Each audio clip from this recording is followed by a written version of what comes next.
প্রথমত গালির কথা যদি বলেন, আমি খুব বোল্ডলি একটা গালি একবার দিছি, যেদিন হাসনাতদেরকে গোপালগঞ্জে আটকাইয়া হাসনাত আমাকে ফোন করে বলতেছে পুরো অবরুদ্ধ হয়ে গেছে ওরা, এবং ওদেরকে একদম খুবই বাজে অ্যাটেম্প নেওয়া হয়েছে ওদের বিরুদ্ধে যে এরকম করবে। আপনি ভাবেন সেরকম অবস্থায় আমি হাসনাতের পলিটিক্স কিন্তু করি না, আমি কিন্তু এনসিপি না। সে বিষয় আসছে। কিন্তু যে কোনো ব্যাপারে একজন মানুষের সাথে যেরকম এরকম করা হবে তখন আমরা ট্রিগার তো হব। তখন আমি বলেছি, এবং একবার এ নিয়ে আমার কোনো গ্লানি নেই, কারণ হলো এই যে নতুন ভাষায়ন, নতুন রাষ্ট্র, আপনি যে বলতেছেন আপনার জেনারেশন নষ্ট হয়ে গেছে, আপনি কি একবারও বলছেন আপনার বাচ্চাটার সামনে অন্যের বাচ্চা মাইরে ফেলা হইতেছে, আপনার বাচ্চাটা সেই প্রতিবাদে গিয়ে দাঁড়ায় না, এইটাই হলো আপনার বাচ্চা ধ্বংস হয়ে যাইতেছে।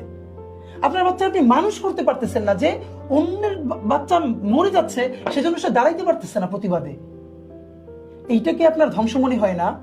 আর সোসাইটিতে, এবং আবার একটা বলি, মানে প্রয়োজনীয় শব্দ বোমা আপনি বলছেন। হ্যাঁ, এবং আরেকটা ব্যাপার বলেন, আরেকটা দেখেন হলে তাদের বাচ্চারা কি ইংলিশে শব্দগুলো বলতেছেন, এইসব শব্দ বলে না, ইংলিশ মিডিয়ামের বাচ্চারা বলে না, সব বলে, কিন্তু ইংলিশের স্ল্যাং গুলো স্ল্যাং মনে হয় না।